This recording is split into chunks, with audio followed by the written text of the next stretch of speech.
चलिए दोस्तों, हम लोग डीलेट का जो प्रीवियस ईयर क्वेश्चन पूछा गया है, इसके पहले 2022 में 15/9/2022 को जो पूछा गया क्वेश्चन है जीके और जीएस का, हम सारा क्वेश्चन करेंगे। और इसके बाद ही अगर और वीडियो और जितना हम लोग इसको जल्द कर पाएंगे, इसका अगला वीडियो भी हम लाएंगे इसके आगे भी।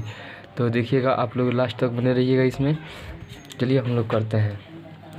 पदार्थ की 5 रूप है: ठोस, द्रव्य, गैस और प्लाज्मा। चौथा है प्लाज्मा। पांचवा है बोस-आइंस्टीन कंडेंसेट। बोस-आइंस्टीन कंडेंसेट, इसका नाम भारतीय वैज्ञानिक जगदीश चंद्र बसु के नाम पर इसका बोस-आइंस्टीन कंडेंसेट का नाम रखा गया है। विद्युत धारा का ऐसे ही मात्रक एम्पियर होता है। वोल्ट विभवांतर का ऐसे ही मात्रक होता है। ओम प्रतिरोध का ऐसे ही मात्रक और कूलाम आवेश का ऐसे ही मात्रक होता है। हाइड्रोजन हल्की गैस है, अंततः हाइड्रोजन भरा गुब्बारा हवा से हल्का होता है, इसलिए यह ऊपर की ओर उठेगा। यह कुछ ऊंचाइयों पर जाने के बाद हवा का घनत्व घटता है और हाइड्रोजन युक्त गुब्बारा का घनत्व ज़्यादा हो जाता है, जहाँ इसे ऊपर जाना संभव नहीं हो पाता और न ही नीचे आ पाता। इस प्रकार यह गुब्बारा कुछ ऊंचाइयों पर ऊपर जाने के बाद हवा में तैरता रहता है। राइबोसोम में प्रोटीन का संश्लेषण करने का कार्य करता है। राइबोसोम जो है प्रोटीन का संश्लेषण करने का कार्य करता है। यह मानव शरीर का एक प्रमुख भाग होता है। भारत के दक्षिण तटवर्ती क्षेत्रों में जाड़े के समय यानी दिसंबर जनवरी में लौटते मानसून से वर्षा होती है। भारत के उत्तरी भागों में दक्षिणी पश्चिमी तट पर सामान्य मानसून से जुलाई से सितंबर के बीच वर्षा होती है। परमाणु संख्या को जेड से निरूपित किया जाता है तथा परमाणु द्रव्यमान को ए से निरूपित किया जाता है। P+n होता है, जहाँ P प्रोटॉनों की संख्या, n न्यूट्रॉनों की संख्या होता है। Z+n होता है, जहाँ Z परमाणु संख्या को निरूपित करता है। Z+n। रासायनिक अभिक्रिया में AQ प्रतीक का एक्वस सॉल्यूशन यानी जलीय विलयन के लिए इस्तेमाल किया जाता है। AQ का इस्तेमाल एक्वस सॉल्यूशन यानी जलीय विलयन के लिए किया जाता है। गहने बनाने हेतु सोने, चांदी, प्लेटिनम तीनों तत्वों का इस्तेमाल किया जाता है। On the origin of species नामक पुस्तक चार्ल्स डार्विन द्वारा लिखी गई थी। इस किताब में उन्होंने जीवों के उद्भव के बारे में किए गए शोधों का संकलन किया है। जब प्रकाश की किरण प्रिज्म से पास करती है तो वह 7 वर्णों में विभक्त हो जाती है। ये 7 वर्ण हैं: बैगनी, इंडिगो, नीला, हरा, पीला, नारंगी और लाल। चाल समय ग्राफ में ढाल से त्वरण प्राप्त किया जाता है। चाल समय ग्राफ में ढाल से त्वरण प्राप्त किया जाता है। त्वरण इक्वल टू चाल बटा समय होता है, यानी V/T होता है। त्वरण इक्वल टू V-C/T, चाहे A=V-C/T होता है। जैव वैज्ञानिक R.H. हेटकर ने जैव वर्गीकरण के लिए कुल 5 मानदंडों का इस्तेमाल किया।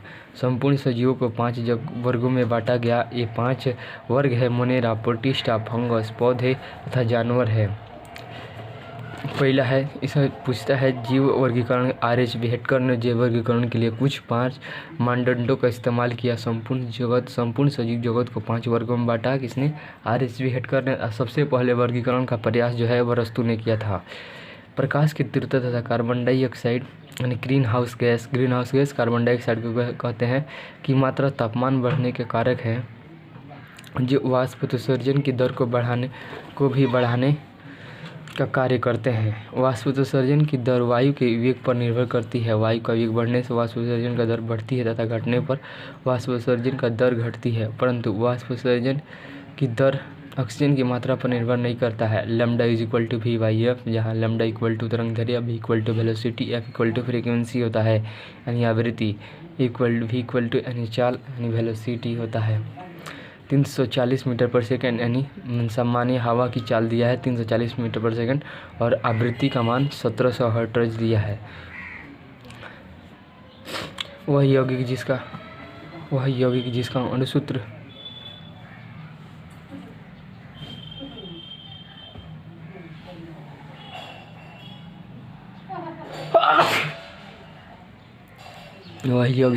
अणुसूत्र समान परंतु संरचना सूत्र अलग अलग होते हैं, आइसोमर कहलाता है। जिसका अणुसूत्र समान परंतु संरचना सूत्र अलग अलग होता है,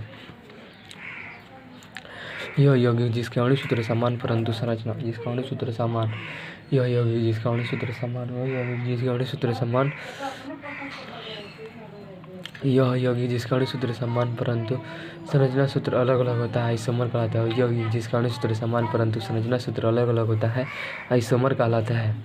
एन ब्यूटेन यानी आइसोब्यूटेन एन-ब्यूटेन तथा आइसोब्यूटेन दोनों आइसोमर है। दोनों का अणु सूत्र C4H10 समान है परंतु संरचना सूत्र भिन्न है। वह अणु सूत्र जिसका अणु सूत्र समान परंतु संरचना सूत्र अलग अलग होता है आइसोमर कहलाता है। आइसोमर कहलाता है। आइसोमर जिसके संरचना सूत्र समान परंतु अणु सूत्र समान जिसका संरचना सूत्र अलग अलग हो वह आइसोमर कहलाता है। आइसोमर जिसका वह यौगिक जिसका अणु सूत्र समान है परंतु संरचना सूत्र अलग अलग होता है आइसोमर कहलाता है। एन-ब्यूटेन तथा आइसोब्यूटेन दोनों आइसोमर। कंपोस्टिंग यानी जैव खाद निर्माण एक ऐसी प्रक्रिया है जिसमें जैव विघटित करके बायोडिग्रेडेबल वेस्ट का विघटन करके जैव खाद का निर्माण किया जाता है। बायोगैस प्लांट में गोबर तथा अन्य जैव कचरे का कंपोस्ट में परिवर्तन होता है परंतु रिसाइकलिंग में रिसाइकल किया गया पदार्थ अपनी प्रकृति कायम रखते हैं।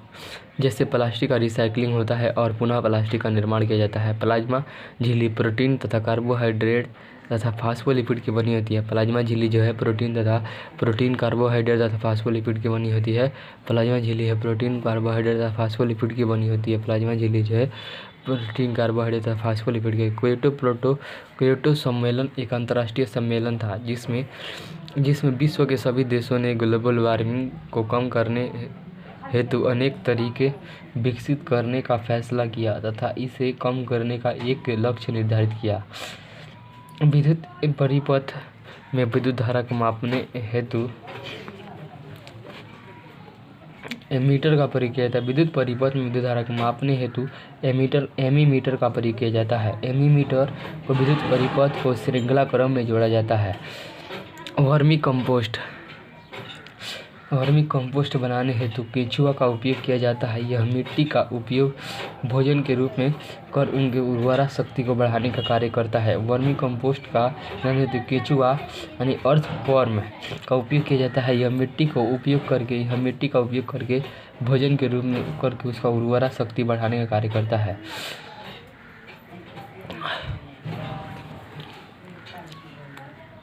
भारत में पहली बार 1863 ईस्वी में कोलकाता में धुआं निरोधक कानून पारित किया था। भारत में पहली बार धुआं निरोधक पारित कब हुआ था? तो 1863 में कोलकाता में। तिलका मांझी को 1785 में भागलपुर में बरगद के पेड़ से लटकाकर फांसी दे दी गई थी। वे 1783 में अंग्रेज के दमन व फूट डालो की नीति के विरोध करने में अपने जमीन पर अधिकार प्राप्त करने हेतु अंग्रेजों के साथ युद्ध किया था।